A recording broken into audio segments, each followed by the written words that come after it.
the name of the Father, and of the Son, and of the Holy Spirit. The grace of our Lord Jesus Christ, and the love of God, and the communion of the Holy Spirit be with you all. Today we celebrate the memorial of Saints Cornelius, Pope, and Syrian, Bishop, and Martyr. In today's Gospel, in a patriarch society, widows are considered helpless and powerless. In Hebrew scriptures, they categorize as aliens and orphans. Widows have no one to support or protect them in their needs. Brothers and sisters, let us acknowledge our sins and so prepare ourselves to celebrate the sacred mysteries. I confess to Almighty God and to you, my brothers and sisters, that I have greatly sinned in my thoughts and in my words, in what I have done and in what I failed to do. Through my fault, through my fault, through my most grievous fault. Therefore I ask Blessed Mary, ever Virgin, all the angels and saints, and you, my brothers and sisters, to pray for me to the Lord our God. May Almighty God have mercy on us, forgive us our sins, and bring us to everlasting light. Amen. Lord have mercy. Christ have mercy. Lord have mercy. Let us pray. O God, who gave Saints Cornelius and Cyprian to your people as diligent shepherds and valiant martyrs, grant that through their intercession we may be strengthened in faith and constancy and spend ourselves without reserve for the unity of the Church. Through our Lord Jesus Christ, your Son, who lives and reigns with you in the unity of the Holy Spirit, God, forever and ever.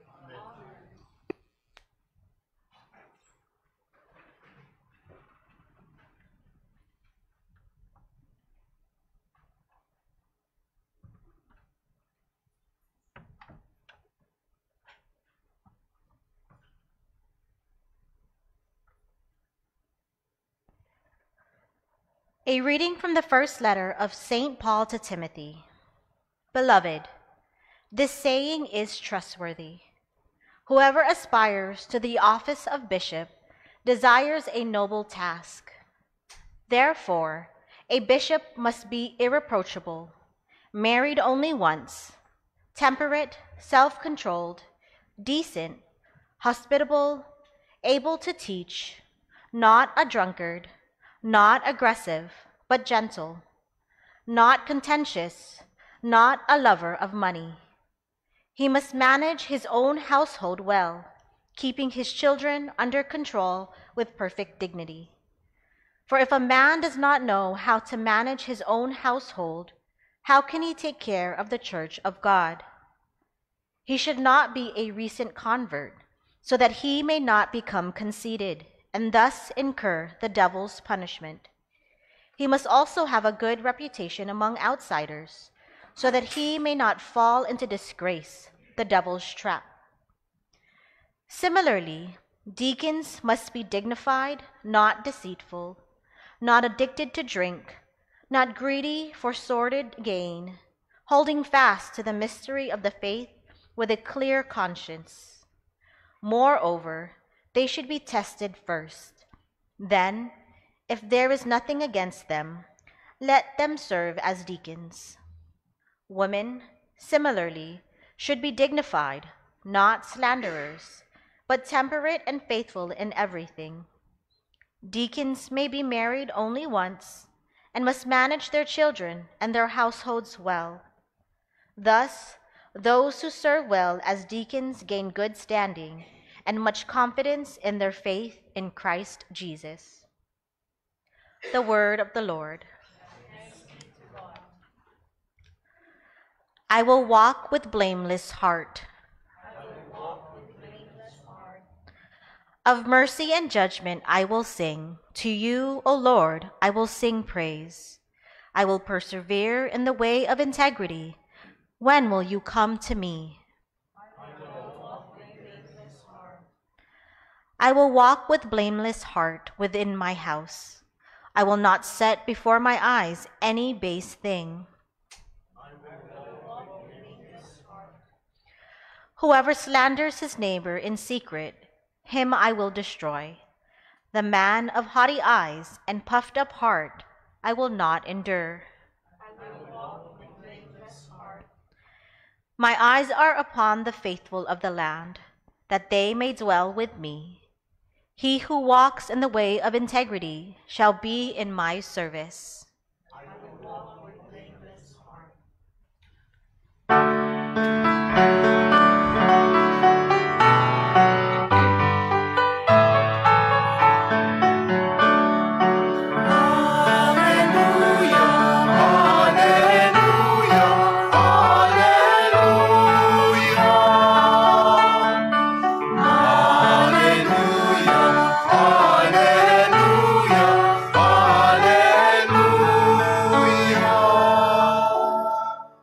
A great prophet has arisen in our midst, and God has visited his people.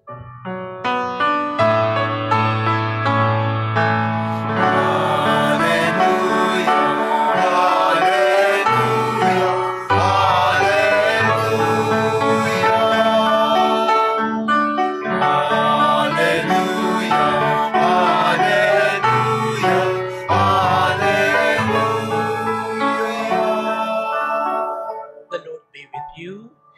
Your spirit. A reading from the Holy Gospel according to Luke. Glory to you, O Lord. Jesus journeyed to a city called Nain, and his disciples and a large crowd accompanied him. As he drew near to the gate of the city, a man who had died was being carried out, the only son of his mother, and she was a widow. A large crowd from the city was with her. When the Lord saw her, he was moved with pity for her and said to her, "Do not weep." He stepped forward and touched the coffin. At this, the bearers halted, and he said, "Young man, I tell you, arise." The dead man sat up and began to speak, and Jesus gave him to his mother.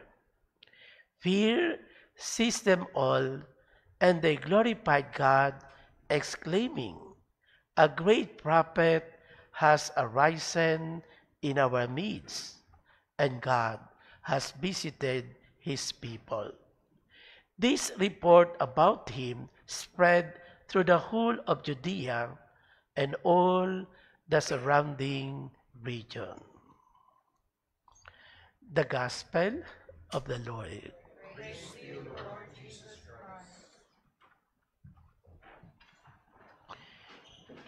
The miracle of the raising of the son of the widow shows a God who joins with us in our sorrows.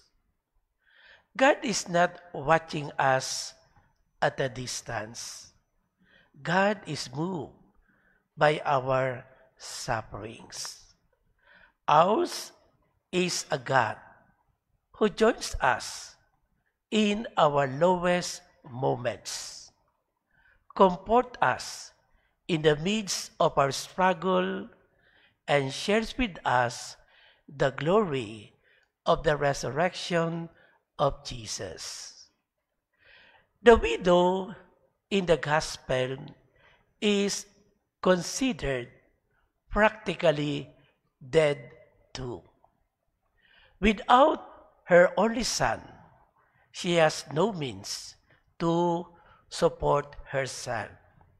But then, she encounters the compassion of Jesus.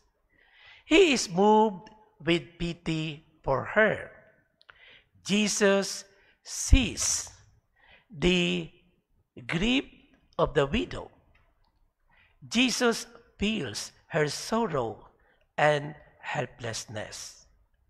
When he restores her only son to life, Jesus shows his love and care. When Jesus gives the son to his mother, she accepts her son and also give back her life on the mother. She is restored to her community because of the act of compassion of Jesus. Compassion and tenderness is a revelation of God's tenderness towards all. What Jesus wants for us is life. Jesus has compassion over those who die and on their grieving loved ones. Eventually, Jesus will unite all sons and daughters with their parents in his kingdom of life. But in the whole intent, we have another profound lesson. Jesus has the power over death. He would rise again. For him, everything is possible. He can alleviate all suffering, but he needs us all as his instrument. Our feet to meet those who are weeping, our hands to touch those in desperate affliction, and our resources to help.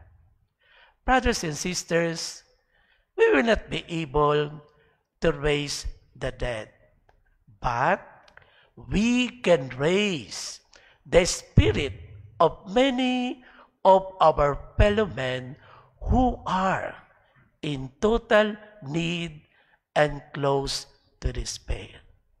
And people glorify God, exclaiming, "A great prophet has arisen in our midst, and God has visited his people."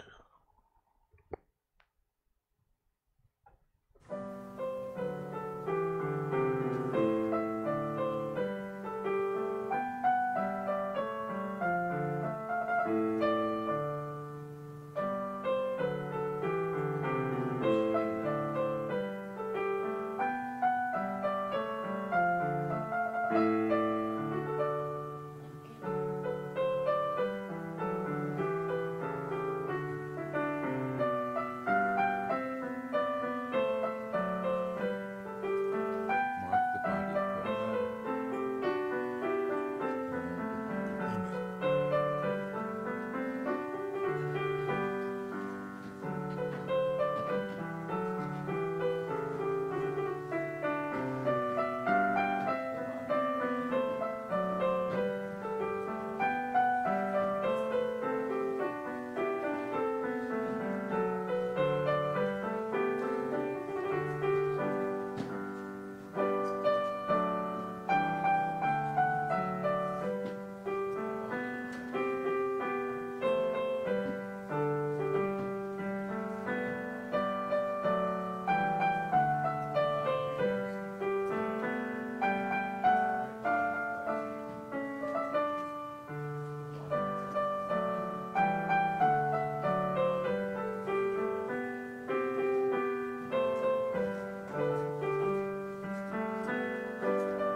Pray, brothers and sisters, that my sacrifice and yours may be acceptable to God, the Almighty Father.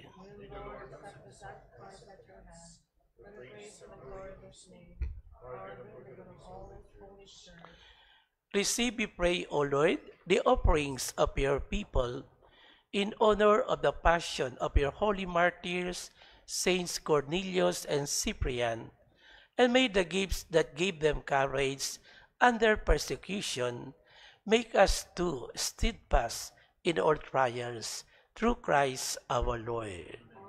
The Lord be with you. Lift up your hearts. Let us give thanks to the Lord our God.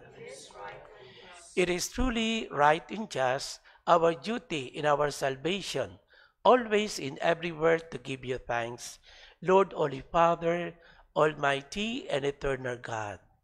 For in the marvelous confession of your saints, you make your church fruitful with strength ever new, and offer us sure signs of your love, and that your saving mysteries may be fulfilled. Their great example lends us courage. Their fervent prayers sustain us in all we do. And so, Lord, with all the angels and saints, we too give you thanks, as in exaltation we acclaim. Holy, holy, holy Lord, God of hosts, heaven and earth are full of your glory. Hosanna in the highest. Blessed is he who comes in the name of the Lord. Hosanna in the highest. You are indeed holy, O Lord, the fount of all holiness. May holy therefore these gifts we pray, by sending down your Spirit upon them like the dewfall, so that they may become for us the body and blood of our Lord Jesus Christ. At the time he was betrayed and entered willingly into his passion, he took bread and giving thanks, broke it and gave it to his disciples, saying, "Take this, all of you, and eat of it, for this is my body, which will be given up for you."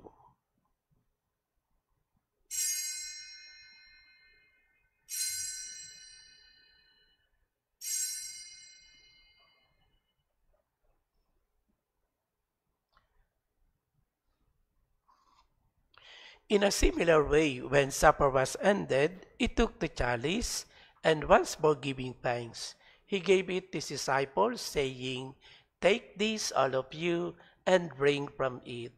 For this is the chalice of my blood, the blood of the new and eternal covenant, which will be poured out for you and for many for the forgiveness of sins. Do this in memory of me."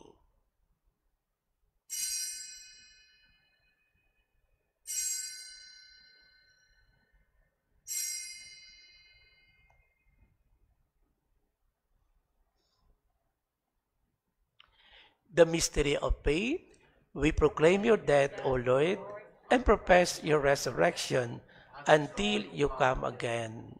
Therefore, as we celebrate the memorial of his death and resurrection, we offer you, Lord, the bread of life and the chalice of salvation, giving thanks that you have held us worthy to be in your presence and minister to you. Humbly we pray that partaking of the body and blood of Christ, we may be gathered into one by the Holy Spirit. Remember, Lord, your church is spread throughout the world, and bring her to the fullness of charity, together with Leo XIV, our Pope, and Ryan, our Bishop, and all the clergy. Remember your servant, Aniceto A. Eglopas, and all our faithful departed loved ones, whom you have called from this world to yourself. Grant that they, who are united with your Son, and a death like his, may also be one with him in his resurrection. Remember also our brothers and sisters, we had fallen asleep in the hope of the resurrection. And all who have died in your mercy, welcome them into the light of your face. Have mercy on us all, we pray, that with the Blessed Virgin Mary, Mother of God, with blessed Joseph, her spouse, with the blessed apostles, with Saints Cornelius and Cyprian, and all the saints we have praised you throughout the ages, we may merit to be co-heirs to eternal life, and may praise and glorify you through your Son, Jesus Christ. Through him and with him and in him, O God, Almighty Father, in the unity of the Holy Spirit, all glory and honor is yours forever and ever. At the Savior's command and formed by divine teaching, we dare to say, Our Father, who art in heaven, hallowed be thy name. Thy kingdom come, thy will be done, on earth as it is in heaven. Give us this day our daily bread, and forgive us our trespasses, as we forgive those who trespass against us. And lead us not into temptation, but deliver us from evil. Deliver us, Lord, we pray, from every evil. Graciously grant peace in our days, that by the help of your mercy, we may be always free from sin and safe from all distress, as we await the blessed hope and the coming of our Savior, Jesus Christ. Lord Jesus Christ, who said to your apostles, Peace I leave you, my peace I give you. Look not on our sins, but on the faith of your church, and graciously grant her peace and unity in accordance with your will, who live and reign forever and ever. Amen. Peace of the Lord be with you always. Let us offer each other the sign of peace. Peace be with you, and peace.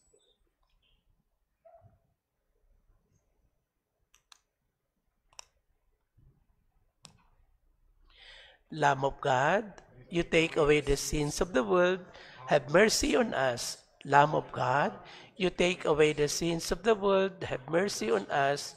Lamb of God, you take away the sins of the world, grant us peace.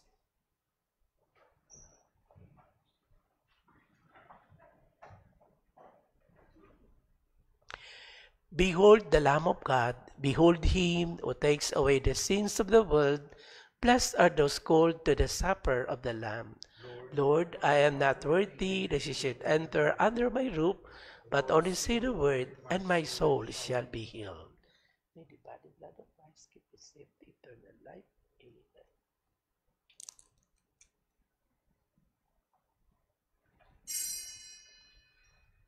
Amen.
Saint Michael, the archangel, defend us in battle. Be our protection against the wickedness and snares of the devil. May God rebuke him, we humbly pray. And do thou, O Prince of the heavenly host, by the power of God, cast into hell Satan and all the evil spirits who prowl about the world seeking the ruin of souls. Amen. Let us pray. To these mysteries which we have received, we humbly beseech you, O Lord, that by the example of the martyrs, Saints Cornelius and Cyprian, we may be strengthened with the fortitude of your Spirit to bear witness to the truth of the gospel, through Christ our Lord. The Lord be with you, and may Almighty God bless you, the Father, the Son, and the Holy Spirit. Go forth, the Mass is ended. Thanks be to God. And through the intercession of Saint Anthony, may Almighty God bless you, the Father, the Son, and the Holy Spirit. Amen.